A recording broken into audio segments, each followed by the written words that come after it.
Hello everyone and welcome to a video here on my second channel where we're looking at a video that's on my main channel that I just published. It is the Minecraft 1.19 The Wild update. So I also want to give you my personal thoughts on this update, as this video is far more informative and the one that you're watching right now is much more casual, as we're just staring at the opening frames of the video. So all of the footage from this was captured from Minecraft Live. All of the information comes from there as well, and I want to share my thoughts and feelings on this update. Now, we also got some information about caves and cliffs, but I've pretty much said all I want to say about this update in my snapshot videos, and the focus of this video is the new update. So we're really just going to focus on the Wild update, which I think is a cool name. I like the logo, I like the way they do those.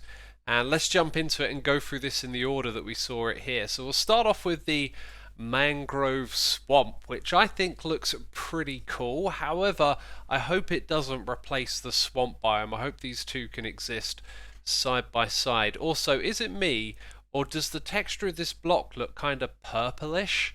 You know? Also, I never commented on it, but the colour, the tint of the water looks kind of tropical.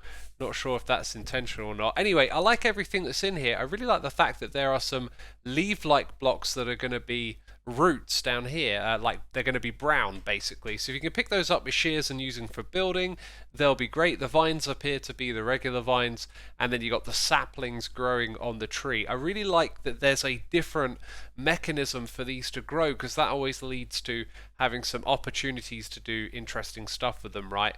This as well, I haven't had the time to think about it. There's actually a note I put and I forgot to mention it. I think it was to do with the skulk stuff later on, that there was a potential for a farm of some sort. I don't know if that will come back to me. Yeah, I was going to mention that in the video.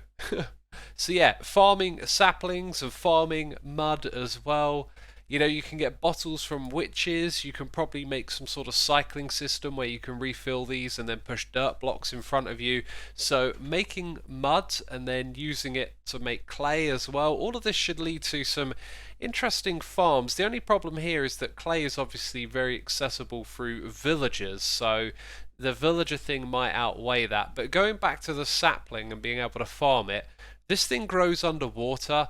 I think it might grow outside of water as well, but I think it'd be best if they kept it so it could provide us with some new challenges, especially for automation, as redstone and water is kind of tricky to work with.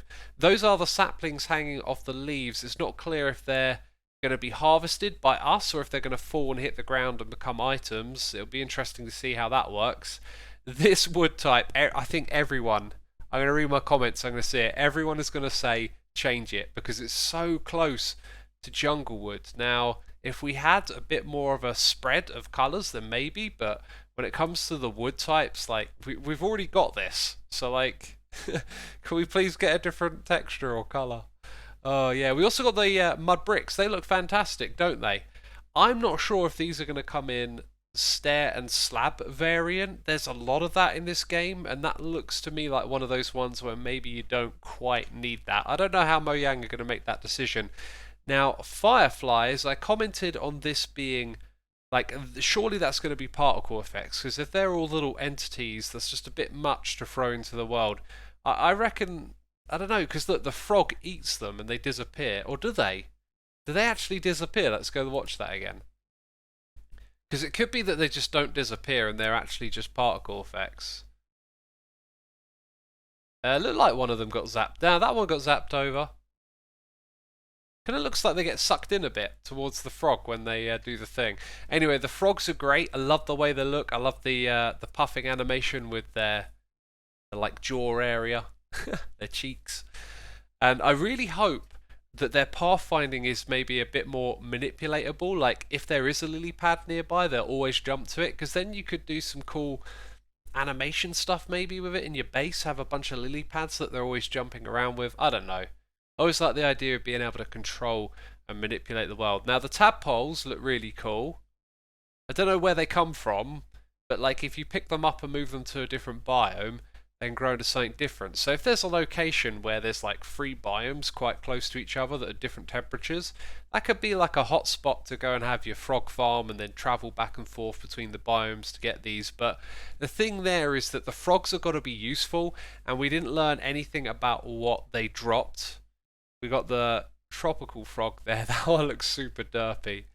Yeah, if these drop useful things, then we're going to want to farm frogs, but I've got a feeling they're going to be ambient mobs. Anyway, moving on to the deep dark cities. Doesn't this look great? I mean, let's just rewind that again, because there's like this big window up top.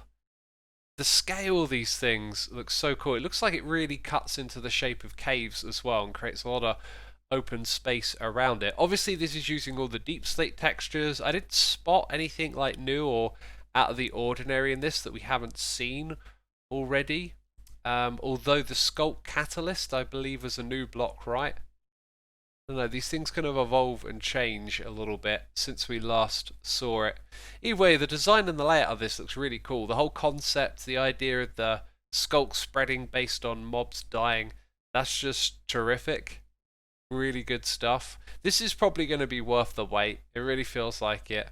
It also feels a little bit like Tango's decked out now. Like you've got this place to navigate, and if you upset the warden, you've got to avoid it. But oh, it looks so good. It really does. So here is the Sculpt Catalyst, and this is the bit that I think I made a note for about mob farming, but I can't remember what my idea was. I think the Mojang devs made a comment that if you didn't have to kill the mobs, like if they died, it would contribute to the. Yeah, that was it. It's coming back to me now. So if the mobs just have to die and you don't have to kill them yourselves, well, if you have like them fall down and die near this thing, so you've got like your mob farm up above, your catalyst down below, then when they die, they're just going to start spreading this stuff, and maybe with like a stone generator, you could be pushing blocks, or maybe they can only generate onto deep slate. Also, I didn't see, did they like replace the deep slate? That's kind of interesting. So similar to moss, this stuff might. Hang on, we need to go back further. So yeah, a bunch of like imagine a bunch of stone platforms being created, and then popping out the block, like the skulk block. Yeah, it replaced deep slate there. Yeah, if it popped them out, then maybe a water system to collect them. It'd be super interesting because like you'd have a bunch of mobs falling down on it as well. So a lot of things that they introduced kind of look like they had the potential to interact with them with redstone in new and interesting ways, which is a tough thing to do, but it seems like they're getting it right with this one. I love the sound design for everything down here. This thing sounded terrifying as well. Those particle effects, and also this darkness effect, like it isn't blindness. You can see it kind of messes with the colours in the background there, and it just looks really cool. It's not the blindness effect. It's going to be like a whole new effect, and the way it's implemented looks really, really good. Then we have the warden. I thought all of this was just fantastic. Mainly the sound design and the atmosphere really kind of like driving home the whole feel of this area. I also isolated the frames of the warden coming out of the ground and looped them in the video. That was kind of cool to see. We'll see the full animation at some point. Yeah, the whole thing here looks pretty cool, right? Again, like big open area. I've got a feeling these cities are gonna like really open up the space around them. It's not just it happens to be those types of caves, because a typical Minecraft problem with adding big structures is that the caves kind of like interrupt them in strange ways. It looks like they've gotten around that here with the way they've set this up. Also, when you hit the warden, as you just saw right there, it goes red. I can't remember if we saw that last time, but that was a cool detail. Yeah, and 2 hits to like, this thing's going to be brutal. I've got a feeling they're trying to make it like so tough that you really have to play the game instead of cheese the mob, which could be a really smart idea. Like you can cheese the wither, and we'll probably figure out how to cheese the warden at some point, but making it super tough is a good idea. Boats with chests, absolutely fantastic. They're going to interact with hoppers. Now, You can't get the boats to move on their own, although maybe you could with water streams, which would kind of be fun. There's so many other easy ways to move items around, it kind of makes it a little redundant. But this, I think, just gives you an opportunity to get out in the boat and explore. And if you set up some sort of coming home system where you bring some extra goods in your boat backpack and you can just park it and the hopper will take all the items out and put them into your sorting system, that could be really cool. I think it's nice to be kind of a bit immersed in the world through enjoying the different things that it has. You know, using boats instead of whizzing around with rockets all the time. So the LA mob also got added. It's not going to duplicate items. I voted for this one in the end. My main fear with this mob was it getting implemented like in a way that's difficult to use. So they're saying that you can assign an allay to a note block, which sounds promising. What we really need is some consistency of behavior. Like, they need to bring it back to a spot so that it can drop the items onto a hopper and then you can do the rest of the sorting, right? If it goes to a note block and sometimes it goes on this side and sometimes it goes on that side, it can make it awkward. If it doesn't choose to get close to it but drops it nearby, it can sort of create more inconsistencies and problems as well that way, unfortunately. So I really do feel like it has to behave very precisely so it can interact with redstone. That's a big goal for the LA being added to this one. So, flicking back here to the concept art, here it is. The birch forests are going to get overhauled. The one thing I noticed here is that there's like fungi growing on the trees, so maybe that's part of their plan, is to add little fungi that grow off the birch trees. It'll be interesting to see what they do with that, but obviously we weren't shown any of what they're going to do with this biome. I do believe it's two biomes, the birch forest and the swamp, that are getting overhauled. And with the deep dark being the other thing that's been in development for a long time, I'm hoping this update is sort of deliberately smaller in a way so they can kind of catch their breath, because they've been behind on things like mob and biome votes, and it'd be really nice for them to kind of just get like everything that needs to be done. I think the LA is also supposed to be in this update, so whenever it comes out next year, probably going to be summer, I'd imagine. Maybe they get it out earlier.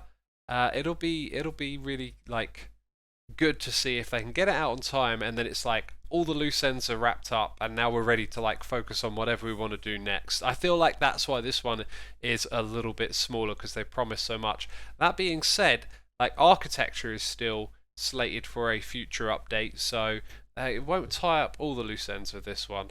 Anyway, I think I've said all I want to say. I've seen some negative comments about this update. I really do feel like it's a blessing to have Minecraft just continuously updated, so like, I can't complain about anything here. If they're going to add more stuff to the game, that's great.